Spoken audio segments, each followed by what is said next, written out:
I step out of yoga class, feeling refreshed and peaceful. The sun is setting, casting a warm, golden glow on the streets. As I walk home, though, I notice peculiar occurrences. First, a black cat crosses my path, its eyes gleaming with an eerie intensity. Then, a flock of crows circles overhead, cawing loudly. A sense of unease washes over me. I quicken my pace and finally reach my doorstep. Just as I'm about to enter, I hear a faint, haunting melody. I turn to see a music box in the shape of a porcelain doll on my doorstep, playing by itself. I didn't own one. Shivers crawl up my spine as I step inside. Locking the door, I try to shake off the unsettling events, telling myself it's all in my head. As I head to my room, I find my reflection in the mirror, but it doesn't mimic my movements. A sinister grin creeps across my mirror self's face. Terrified, I bolt the door to my room. The lights flicker and go out. In the darkness, I hear that haunting music box melody. Louder and closer, a bone-chilling whisper echoes through the room. You can't escape, dear. I reach for my phone, trembling, and with its dim light, I see the porcelain doll standing at the foot of my bed. The story ends. As the whisper grows closer, and I realize I'm not alone in my room. On Halloween night, I eagerly prepared my kids for their annual trick-or-treating adventure. They were brimming with excitement, their costumes a colorful spectacle. We started visiting the nearby houses, and the evening was off to a joyous start. But as we approached the third house, a chilling sensation washed over me. The porch light flickered ominously, and the air grew bitterly cold. My children were undeterred, though, and bounded up to the door. The homeowner, an elderly woman, handed out candy with a trembling hand. I thanked her, but her eyes, filled with despair, locked onto mine. I couldn't shake the eerie feeling that something was amiss. We continued on our route, but every house we visited had a strange, unsettling atmosphere. Residents seemed disoriented, and the candy they gave was strangely misshapen. Suddenly, the night took a dark turn. My youngest child let out a cry, clutching their stomach in pain. I checked my other child, and they too complained of aching. Like something was twisting inside them, we rushed back home, panic welling up inside me. Their conditions worsened, and I called for an ambulance. The paramedics arrived quickly, but they couldn't explain the mysterious illness that had befallen my children. As Halloween night turned into a nightmarish ordeal, we had to end our trick-or-treating early. My children's health slowly improved, but the trauma of that night still haunts us.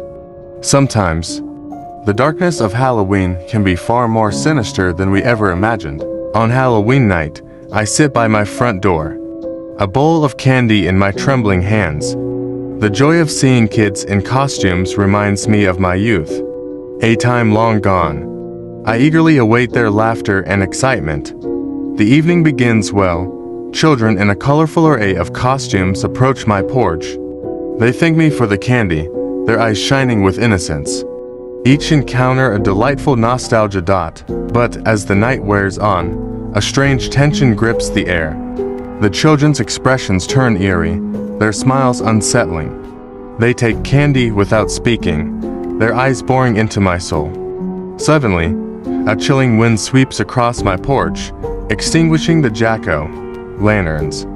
I recoil in fear as the children, their costumes now shrouded in shadow, reach out to me with gnarled, bony fingers. In a panic, I slam the door shut, my heart racing. The night outside is quiet, too quiet. The memory of my youth, and the joy of Halloween now twisted into something horrifying. As I sit in the dark, I can't shake the feeling that those children weren't what they seemed. Their visit leaves me with a haunting sense of dread, a reminder that even in old age, Halloween can turn into a nightmarish ordeal. It's Halloween night, and my daughter, too young to trick or treat, is upset. She gazes longingly at the children in costumes, eager to join them. I reassure her that next year, she'll be ready.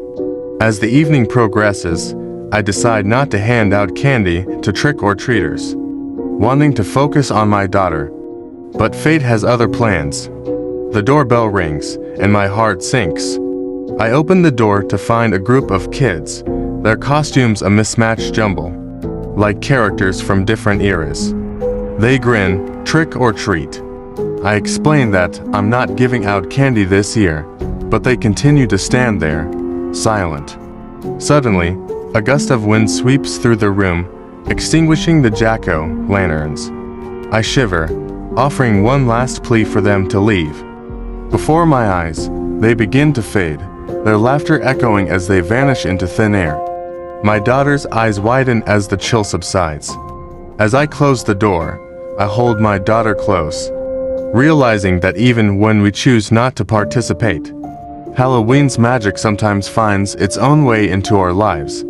We look forward to her own trick-or-treating adventures next year, with a newfound understanding of the enchantment that surrounds this spooky night. On Halloween night, I, a dedicated elementary school teacher, excitedly shop for treats to surprise my young students.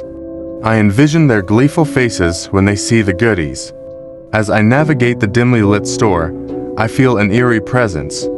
Shelves rattle, and whispers fill the aisles. It's unsettling, but I dismiss it as imagination. With the cart piled high, I head to the checkout. The cashier's eyes, hollow and unblinking, make my skin crawl. He rings up the items in silence, each beep echoing ominously. I hurry to my car, but it won't start.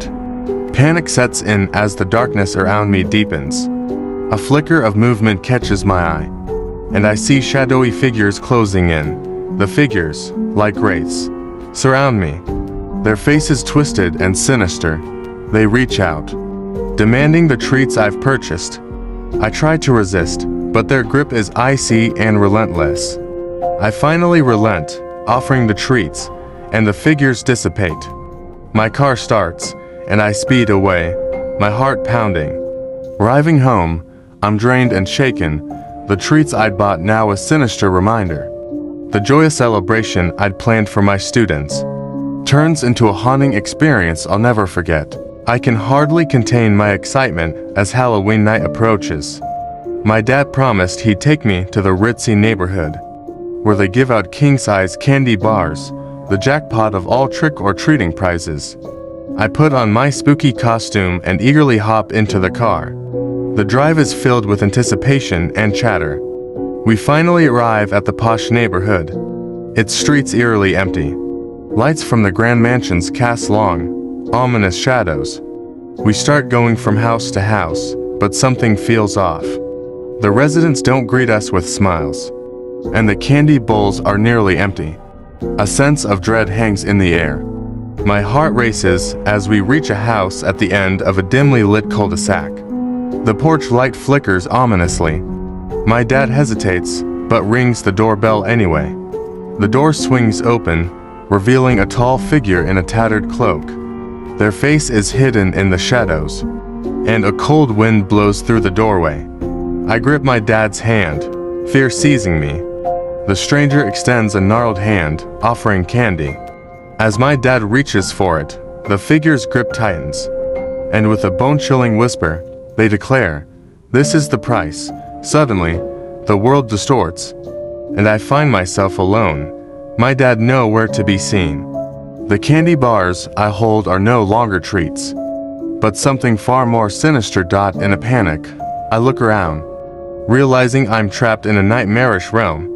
The house, the neighborhood, all distorted and nightmarish. My dad's voice echoes from somewhere, distant and pleading. As my terror deepens, the night stretches on, and I'm left alone in a chilling darkness, surrounded by nightmares. The king-size candy bars, now symbols of a horrifying Halloween that I'll never forget. On Halloween night, my friends and I decided to take a shortcut home through a dark graveyard. After a successful night of trick-or-treating, the moon cast eerie shadows on the tombstones. As we ventured deeper.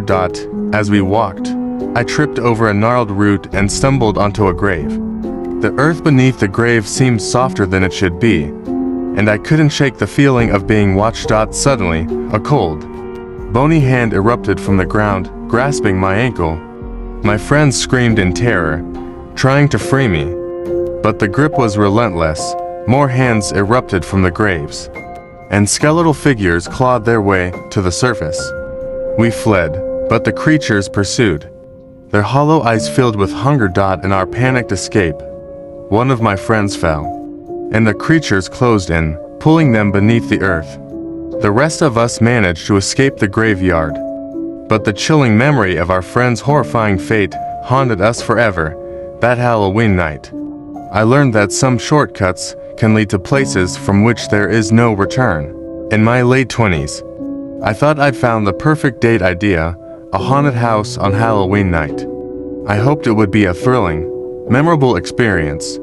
As we entered, laughter filled the air, and I held her hand, eager to share in the adventure. The haunted house was an old, decrepit mansion, and as we wandered deeper into its darkness, the atmosphere grew eerier. The creaking floorboards, the flickering candles. It all seemed perfectly spooky, but as we moved through a dimly lit corridor, I realized the scares were too intense. My date clung to my arm, her terrified eyes locking onto mine. Panic began to gnaw at my own heart. Suddenly, the corridor seemed to stretch endlessly, the walls closing in. We were trapped in a nightmarish maze of horrors. The mannequins lining the walls came to life, their twisted faces mocking our fear. Desperate to escape, we turned a corner, but it only led us deeper into the labyrinth. The air grew colder, and sinister whispers surrounded us. My date and I tried to run, but the hallway twisted and turned, leading us back to where we started. We were caught in an endless loop of terror. Finally, we stumbled upon a room filled with mannequins, all of them dressed like us. I watched in horror as the room's ceiling descended, slowly closing in on us. As the walls closed tighter, my date and I clung to each other, our screams blending with the echoes of the mannequins. The last thing I remember was the room becoming a suffocating darkness. Halloween night had taken an unexpected turn, and what started as a first date ended in a nightmarish ordeal from which we never escaped. It's Halloween night, and my friends and I are out trick-or-treating, laughter and excitement filling the air. As we approach a creepy old house, the porch light flickers, casting eerie shadows. Just as we reach the door, it creaks open, revealing a woman in a tattered wedding dress. She hands us candy, but her eyes hold a sorrowful gaze. Further down the street, we come across a decrepit, abandoned car. Its rusted doors suddenly swing open, and a pair of spectral children beckon us inside. We run, heartbeats thundering. In the distance, an unsettling figure stands beneath a flickering street light. Closer inspection reveals it's just a scarecrow, but it sends a shiver down our spines. As we continue, a thick fog rolls in, enveloping the neighborhood. We hear eerie whispers in the mist, whispers that sound like the wind carrying secrets. The climax of our adventure comes when we spot a mysterious carnival tent on a vacant lot. The fortune teller inside predicts things about our futures, chillingly accurate. We flee, our night now filled with an eerie sense of the unknown. I'm alone in this eerie gas station, the night silence broken only by the soft hum of fluorescent lights. A bitter October wind howls outside, rattling the windows. The radio plays a melancholic tune. As I count the minutes until the end of my shift, a shadowy figure approaches the counter. A chill runs down my spine, and I force a nervous smile. The customer's face is hidden beneath a hood, a mask of darkness. Their eyes, a deep, unsettling void. They slide a crumpled dollar bill towards me, their bony fingers trembling. The wind outside crescendos into a frenzied wail, and the lights flicker ominously. My heart races. With trembling hands, I reach for the bill, and as our fingers brush, I glimpse something beyond the hood, a ghastly, rotting visage. A face consumed by malevolence. I gasp, stepping back, knocking over a shelf. The lights fail, plunging us into inky blackness.